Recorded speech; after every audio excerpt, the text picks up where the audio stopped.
नमस्कार, राजस्थान समाचार में आपका स्वागत है। पेश है राजस्थान की खास खबरें। प्रधानमंत्री फसल बीमा योजना के तहत मेरी पॉलिसी मेरे हाथ अभियान शुरू। 1,53,00,000 बीमा पॉलिसियों का होगा वितरण। शासन सचिव कृषि एवं उद्यानिकी राजन विशाल ने पंत कृषि भवन में किसानों को प्रधानमंत्री फसल बीमा योजना की पॉलिसियों का वितरण कर रबी 2024-25 की मेरी पॉलिसी मेरे हाथ अभियान के राज्य स्तरीय कार्यक्रम का शुभारंभ किया। इस दौरान राजन विशाल ने बताया कि मुख्यमंत्री भजनलाल शर्मा की कृषक हितैषी नीतियों को मद्देनजर रखते हुए उनके निर्देश पर फसल बीमा योजना को और सरल बनाने व किसानों को ज्यादा से ज्यादा लाभ प्रदान करने के लिए कृषि विभाग प्रयासरत है। रूफटॉप सोलर लगाने का लक्ष्य अर्जित करने के लिए डिस्कॉम ने शुरू की अनूठी पहल। जयपुर विद्युत वितरण निगम ने प्रधानमंत्री सूर्य घर मुफ्त बिजली योजना को बढ़ावा देने में महत्वपूर्ण योगदान देने वाली तकनीकी कार्मिकों को प्रोत्साहित करने की अनूठी पहल की है। इसके अंतर्गत रूफटॉप सोलर लगाने का लक्ष्य अर्जित करने वाले जयपुर शहर के दोनों सर्किल तथा जयपुर जिला सर्किल उत्तर के 12 तकनीकी कार्मिकों को संबंधित अधीक्षण अभियंताओं के स्तर पर सम्मानित किया गया है। इन तकनीकी कार्मिकों को 1,000 रुपए के चेक प्रदान किए गए हैं। कोटा में ट्रायल 180 की स्पीड पर दौड़ी डबल डेकर ट्रेन, बोतल में भी नहीं हिला पानी। Delhi Mumbai railway track Kota rail मंडल से गुजर रहा रेल कोटा यानी कि कोटा रेल मंडल नई ट्रेन और कोच के ट्रायल के लिए मशहूर हो गया है। इस रेलवे ट्रैक पर सैकड़ों की संख्या में ट्रायल अब तक हो चुके हैं। अब नया ट्रायल 180 की स्पीड पर डबल डेकर ट्रेन को लेकर चल रहा है। ये ट्रायल भी मुख्य रेल सुरक्षा आयुक्त जनक कुमार गर्ग ने किया है। इसमें सवाई माधोपुर से कोटा के बीच ट्रेन को इस गति पर चलाया गया है कि ट्रायल के दौरान पानी की बोतल में भरा हुआ पानी भी नहीं हिल सकता। बोर्ड ने सेकेंडरी और सीनियर सेकेंडरी की परीक्षा कार्यक्रम में किया आंशिक संशोधन। राजस्थान माध्यमिक शिक्षा बोर्ड की ओर से जारी सेकेंडरी और सीनियर सेकेंडरी परीक्षा के टाइम टेबल में आंशिक संशोधन किया गया है। बोर्ड की ओर से माध्यमिक की 1 अप्रैल एवं उच्च माध्यमिक की 4 अप्रैल की परीक्षा में संशोधन किया गया है। हालांकि बोर्ड ने संशोधन के कारणों का खुलासा नहीं किया है। बोर्ड सचिव कैलाश चंद्र शर्मा ने बताया कि बोर्ड की ओर से माध्यमिक व्यावसायिक एवं प्रवेशिका परीक्षा के जारी किए गए टाइम टेबल के अनुसार 1 अप्रैल को तृतीय भाषा संस्कृत, उर्दू, गुजराती, सिंधी, पंजाबी, संस्कृतम की परीक्षा होनी थी। संशोधित टाइम टेबल के अनुसार ये परीक्षा अब 4 अप्रैल को आयोजित की जाएगी। तन और मन की सेहत का आधार है योग। शिक्षा मंत्री ने बच्चों के साथ किया सूर्य नमस्कार। राज्य स्तरीय सूर्य नमस्कार कार्यक्रम में जयपुर के सवाई मानसिंह स्टेडियम पहुंचे प्रदेश के शिक्षा एवं पंचायती राज मंत्री मदन दिलावर ने कहा कि सूर्य नमस्कार एक सर्वांग योग है जिसमें सभी प्रकार के योग समाहित हैं। इसका नियमित अभ्यास तन मन और दोनों को स्वस्थ रखता है, जिससे जीवन में सकारात्मकता आती है। 4 दिनी मरु महोत्सव की धूम, 9 से बिखरेंगे सांस्कृतिक के विविध रंग। अंतर्राष्ट्रीय ख्याति प्राप्त मरु महोत्सव 2025 का आयोजन 9 से 12 फरवरी तक आयोजित होगा। आयोजन के दौरान सांस्कृतिक कार्यक्रमों की धूम रहेगी। इसके अंतर्गत लोक कलाकारों के साथ सूफी सिंगर ज्योति नुरान, काका कबीर कैफे और कुटेल खां आकर्षण के मुख्य केंद्र होंगे। जिला कलेक्टर प्रताप सिंह ने बताया कि जैसलमेर संव पोखरण में होने वाले 4 दिवसीय मरु महोत्सव को लेकर प्रशासनिक स्तर पर युद्ध स्तर पर तैयारियां की जा रही हैं और इसे यादगार बनाने के बेहतर प्रबंध किए जा रहे हैं।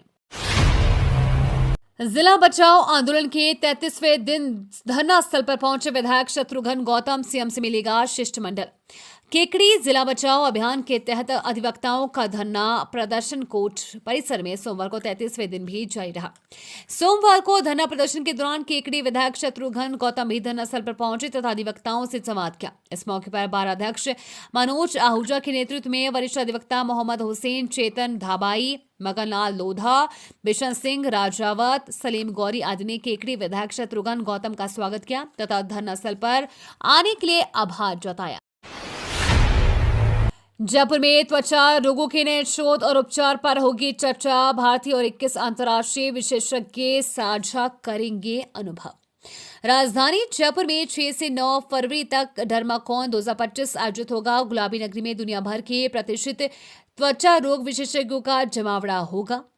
इंडियन एसोसिएशन ऑफ डर्मेटोलॉजिस्ट, वेनरियोलॉजिस्ट और लैप्रोलॉजिस्ट 53वें राष्ट्रीय सम्मेलन डर्माकॉन 2025 का आयोजन कर रहा है। 600 से अधिक भारतीय विशेषज्ञ और 21 अंतर्राष्ट्रीय विशेषज्ञ अपने अनुभव साझा करेंगे। राजस्थान के गवर्नर कार्यक्रम का इनॉग्रेशन करेंगे।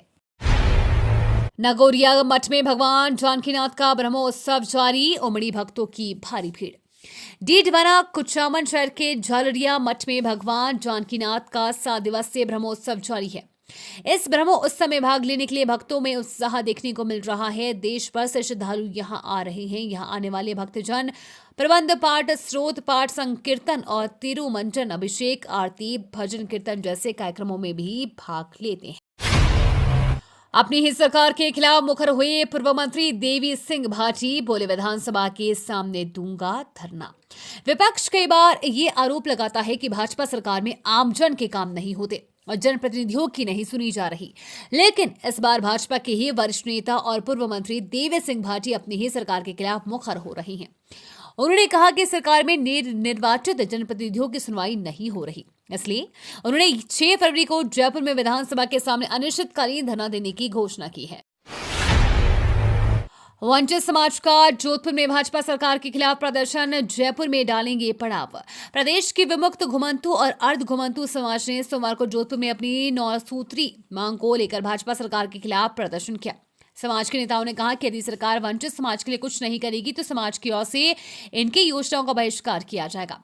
इसे बहिष्कार आंदोलन का नाम दिया गया है। आंदोलन के तहत 1 जुलाई को राजधानी जयपुर में पड़ाव डाला जाएगा। सीबीएसई 10वीं और 12वीं परीक्षा के लिए एडमिट कार्ड जारी, 15 फरवरी से शुरू होगा एग्जाम। सीबीएसई की 10वीं और 12वीं की परीक्षा 15 फरवरी से शुरू होने जा रही है। सीबीएसई ने परीक्षार्थियों के प्रवेश पत्र जारी कर दिए हैं। साथ ही प्रवेश पत्र के पीछे गाइडलाइन भी जारी की गई है। प्रवेश पत्र स्कूल स्तर पर डाउनलोड किए जा सकेंगे। बता दें कि परीक्षा को लेकर टाइम टेबल 3 दिसंबर को ही जारी कर दिया गया था। वहीं स्कूलों को सुरक्षा व्यवस्था करने के लिए पूर्व में ही निर्देश जारी कर दिए गए थे।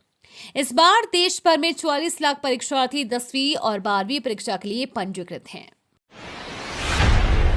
भगवान जगन्नाथ की तर्ज पर कोटा में 6 फरवरी को निकलेगी भगवान देवनारायण की शोभा यात्रा।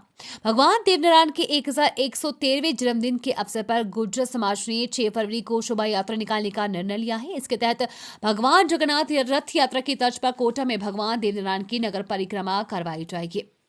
यह नगर परिक्रमा किशोरपुरा भगवान पद्मनाथ के मंदिर से शुरू होगी और गणेश नगर स्थित भगवान देवनारायण के बड़े सर तक और मंदिर तक पहुंचेगी। नीमराणा में सार्वजनिक जमीन के विवाद को लेकर लोग बैठे धरने पर जता रहे विरोध। नीमराणा कस्बे में एक पुराने सार्वजनिक तिबारा स्थल की विवादित जमीन मामले में कोर्ट में समुचित पैरवी की मांग को लेकर लोग नगरपालिका कार्यालय पर सामने धरने पर बैठ गए हैं।